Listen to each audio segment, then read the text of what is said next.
Good evening, everybody, and it's not welcome to my world anymore, but it still is.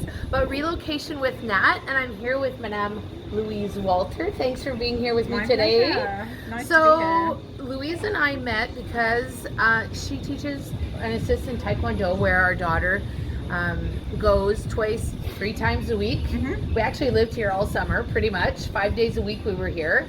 And we're at the Surf and Roll Gym, but we're actually in Restaurant Cabana, which just opened not that long ago, a couple months ago. On the roof terrace. So the view is like to die for. See behind? Yeah. That's the ocean. Okay, and you know, one of the things I wanted to touch base with is that you've been here a while. 6 years. So what made you decide to come here 6 years ago? So I left the UK 7 years ago, and I was working in Morocco. Okay. And trying to do the whole sort of remote working, digital nomad thing, and found, as lovely as Morocco is, it was just super hard for me to have a structure, an expat community, routine. So after a year of trying this back and forth, ended up coming here on a one-way ticket. My friend recommended it, said it was a great expat community. Yeah. I could surf in the morning, kite in the afternoon, work in the day. I was like, great, tick. Check. And do you do all those things? Yeah, and more. And you have the ability to do that because you have your own business here. Now, yes, yeah. But I was still doing those things when I was still working for my company back in the UK. So I was fortunate enough to be able to manage my working day around the things that I love. So kind of almost getting rid of this, what I think is quite an old-fashioned mentality of the working 9 to 5.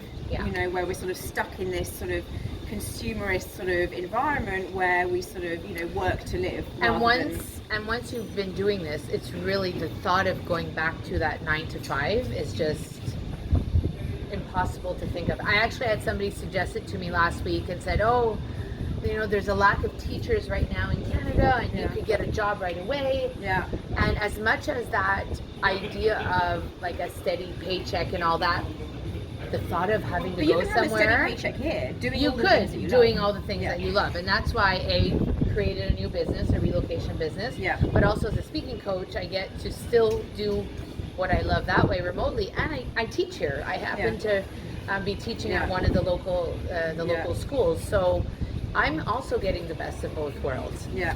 So you've been here 6 years. So you were almost like you're a veteran. I mean, I wouldn't say veteran, but but what are some of the things for you that, you know, in French we say un coup de foudre, which is the things you fell in love with? What are the things that you really like admire and love about this country?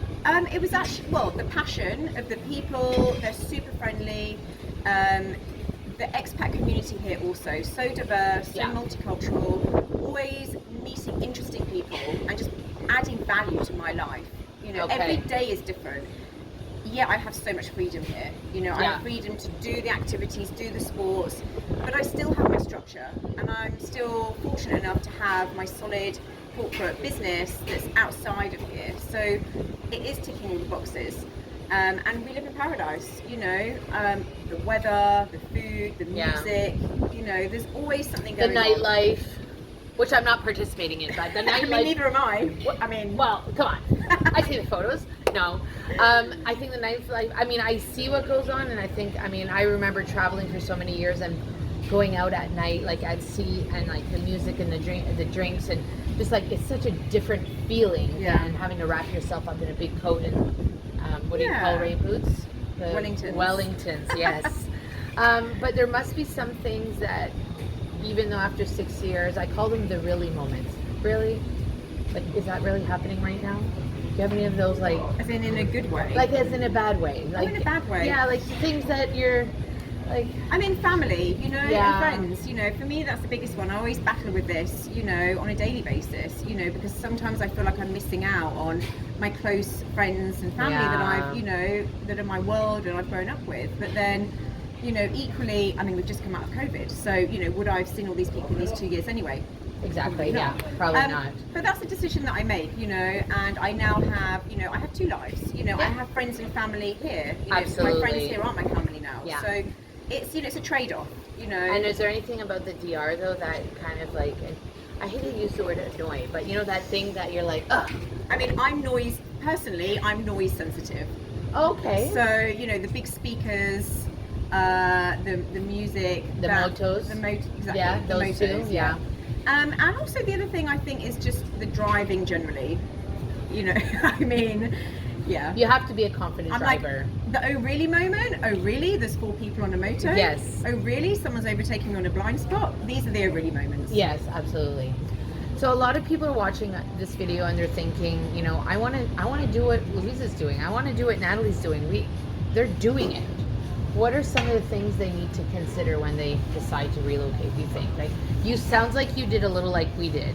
We bought tickets and we came here and that was it. I mean, are there things that like you look back and think, oh, could I have done it differently, or things to consider? I think for me it was a process. It was nudging, you know. Okay. I think for some people they can just make that leap of faith, but for me, you know, for a lot of people, I think it's getting into your comfort factor, you know, and just doing almost bite-sized chunks. You know, if you don't want to just upheave your entire life off the bat, then, you know, come on a vacation, test the water, see what people are like. And there's a tons of options, because I know like there's you can do retreats, you can do I think even here at Surf and Roll they have like a surfing hotel combo, you know, exactly. So definitely have options. Yeah, there's loads of different options, you know. So try it out first. Yeah, try before you buy, you know, and I think you don't need to sort of make it into some big sort of scary commitment of, okay, I need to sell my house and everything in it, and I need to upheave the kids from school.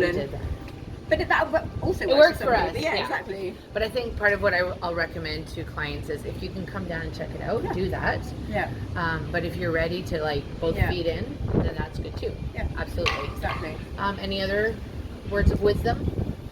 I mean, so my job is a career advisor. So I do headhunting. So I find people jobs. So I've actually helped a lot of people when they come here, they're a bit lost. Okay. You know, and they don't know what to do with themselves.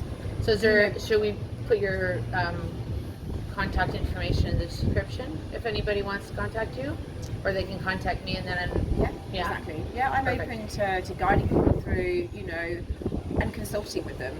You know, and always hand holding. You know, this is where I'm at, you know, I have these skills, I'm doing this job, how could that transfer and relate into the local community? I love that, because that's something that I've been saying for years, that I think without revealing any ages, you know, that I grew up with this idea of like you get a job and you keep the job, or you make change jobs once, and now there's so many options and so many different things that you can do. That's almost unheard of. You know, corporations now don't want to see that longevity. You know, they want to see, you know, candidates that have flipped every, you know, sort of 3-4 years. They want to see the progression and the entrepreneurship. You know, within that business, you know, or outside. So I think the mentality's really shifted, and also post-COVID it's really shifted. And that transferable skills is not something they talk about. You know, I think I was able to put this business together because of all the skills that I acquired over all of my different careers. And the courage, you know, and the leap of faith that you made. Gosh, yes, a little bit, a little bit, absolutely. Okay, and I guess my last question is, you know, what is the one thing people need to try here in the North Coast when they come?